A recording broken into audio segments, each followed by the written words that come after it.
Welcome back everyone to my Let's Play of Final Fantasy V, the 4-job Fiesta for TnyToe's Rat Rescue. And TnyToe's Rat Rescue rescues animals. We're about to do some animal rescue ourselves. We're heading into Drakenvale here to try to find some dragon grass to heal up the injured Windrake. The Windrake was injured flying out to rescue Galuf, TnyToe, Lenna, and Faris from the Moogle village. And if we don't get this dragon grass for it, it may actually die. So, yep, we better go hunt down this dragon grass. Unfortunately, it's located here in this mountain, and no one has ever returned from this area. So, we got our work cut out for us here. So, alrighty, let's head around here. I'm gonna eventually want to switch my killer bow out to a flame bow. Once I start getting inside the caves more. There's a lot of undead monsters. Undead monsters, one of the things about them is, if you hit them with an instant death attack, it'll heal them entirely. So, if you're using the killer bow, what could end up happening is, the killer bow will do a fatal blow on the undead, and it'll just resurrect them at full hit points. So, I'll switch out to the flame bow to deal a lot more extra damage, because undead tend to be weak against fire, so... But for now, the killer bow is okay. There'll also be another good bow that we can steal, but it's a rare steal, and I'll probably do that off-screen between episodes. So, but speaking of new things, we get to learn a new blue magic spell from these guys, Magic Hammer. It cuts MP in half. That would have been really good to have against Biblos. Would have stole all his MP, so he wouldn't have been able to use that drain attack when he got low on hit points. But oh well, what's done is done. So, but yep, got a new blue magic spell. That's the only new blue magic spell we can get in this area. So we can switch off the loading ability from our other characters. I had TnyToe and Lenna with the loading ability. We can take them off now. So. Hey, there's that interesting sword dance. As you can see, it does quadruple damage, so yeah. Took out that poison eagle there. So, there's the first of the undead monsters, that zombie dragon. Weak against fire, so we'll get some good mileage out of the blue magic emission. So, we can equip a fire rod on Faris.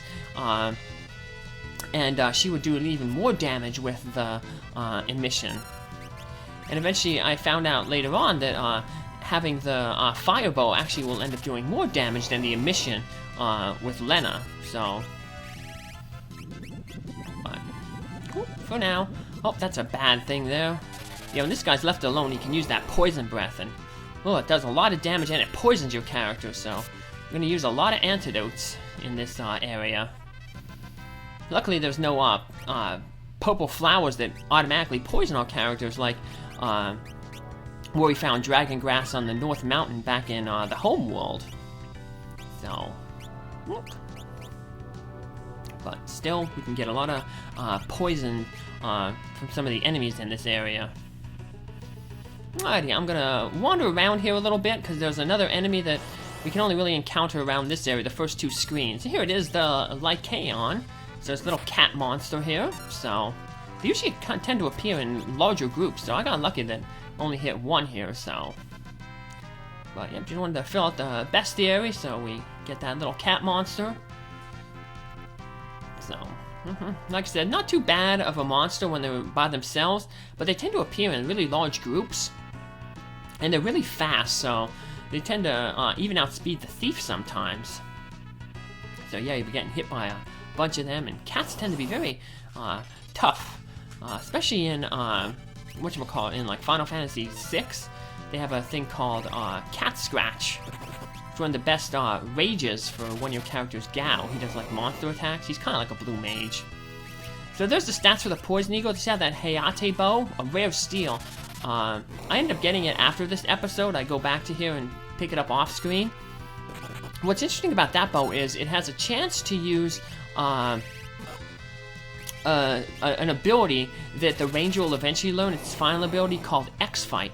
What X-Fight does is it does 4 attacks at 50% damage. So basically it's like doubling your damage output.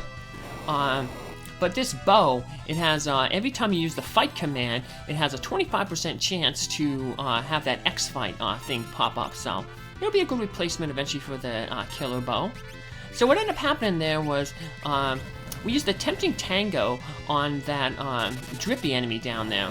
When the drippy enemy is confused, it can cast the reset spell. That is a time magic spell, and what that spell does is it takes you back to the beginning of the battle.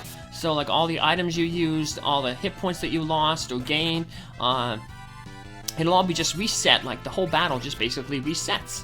So it's a pretty good blue magic spell for like if you're fighting a boss and things are turning bad for you, you can reset the battle and try again. But it can be annoying when the enemy uses it there, so.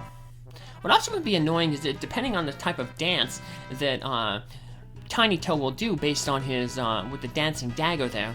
If he uses a drain dance, like the jitterbug, against an undead enemy, he'll actually lose hit points. So, and speaking of undead enemy, here's our second undead enemy, the Bone Dragon. So, he threw a big bone there. It's like a, basically like the death claw. It takes you down to low hit points.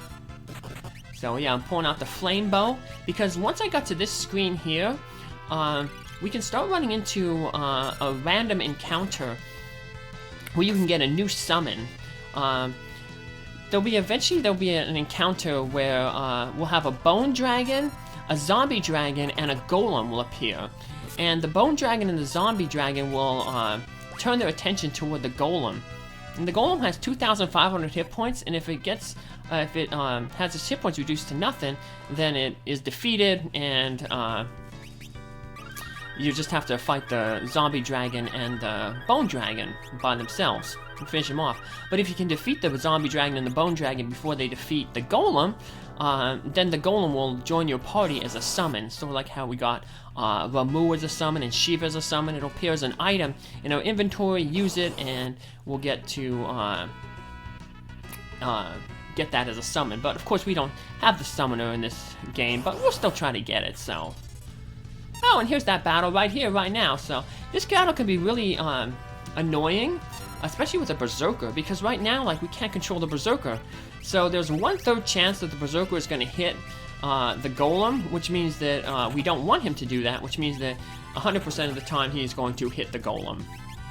Because that's the way it works, so.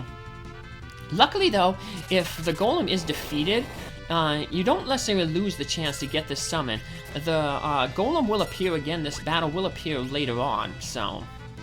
Now what I like to do in this battle is I try to take out the Bone Dragon quicker, because he has basically like half the hit points, a little more than half the hit points of the Zombie Dragon, so try to get rid of him, that way there's less enemies attacking the Golem, but didn't matter because Galuf there was hitting the Golem, so not good.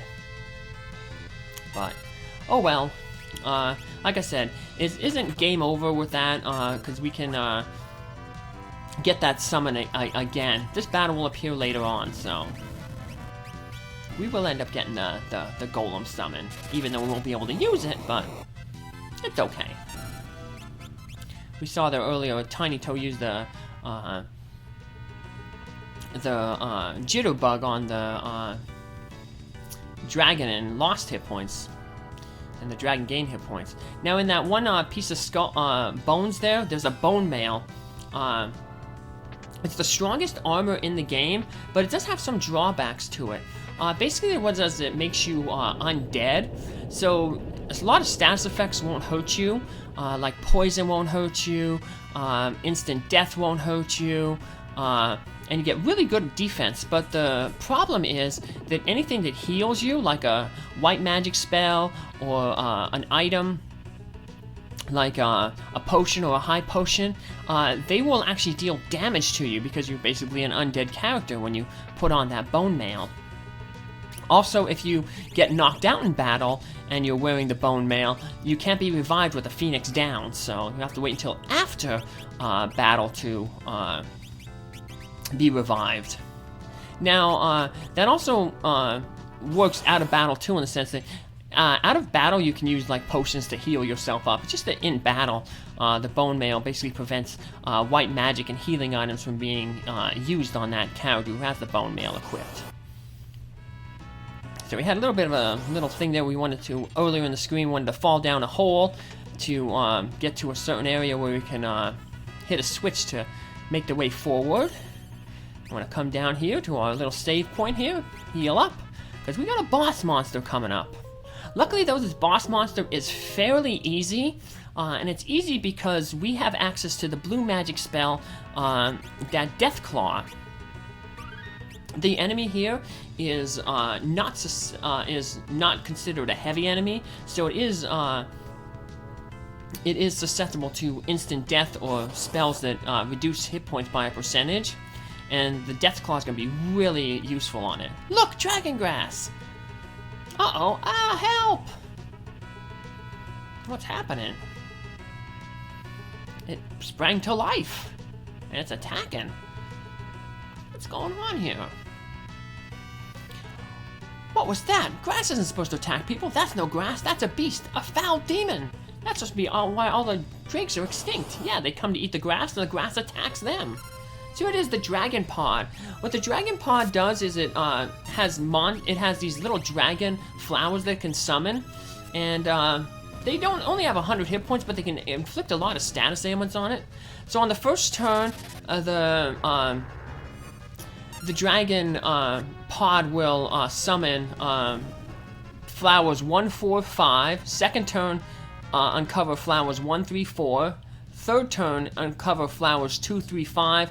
And then on the fourth turn, it'll summon all 5 of the flowers. So, but we don't have to worry about that because, as you see, it falls pretty easy. Hit it with the Death Claw, then any one attack, and we finish it off. So.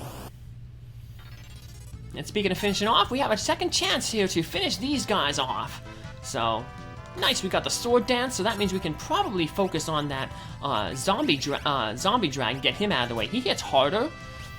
We'll put the flame rod on Faris, that way that'll boost the damage that the emission spell does. Yeah, we did a few extra 100 damage. And then the flame bow there, that'll help.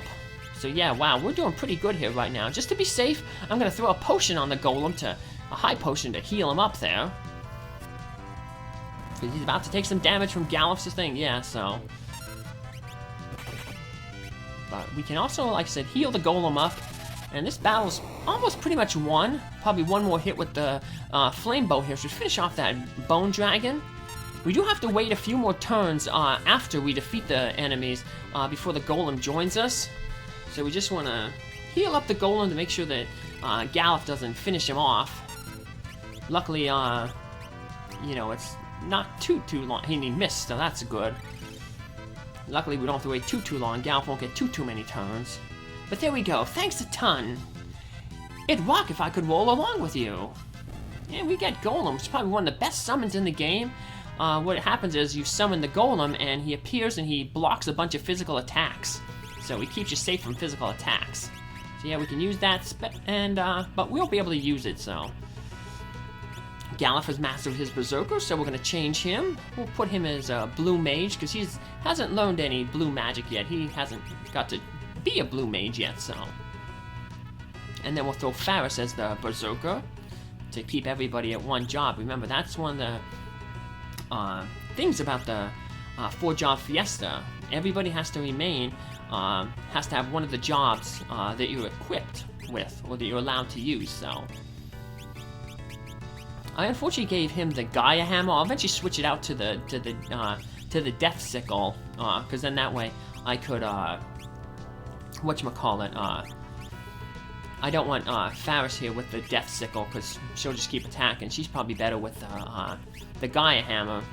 That way, Galuf can use the Death Sickle against like enemies that, like the undead, the non-undead enemies, to finish him off.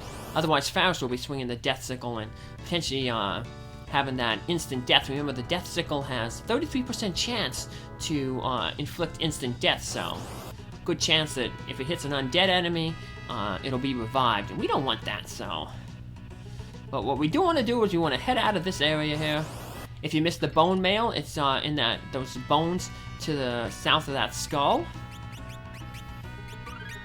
Using up a lot of antidotes. We're gonna have to go back to Quelb and buy some antidotes and more potions.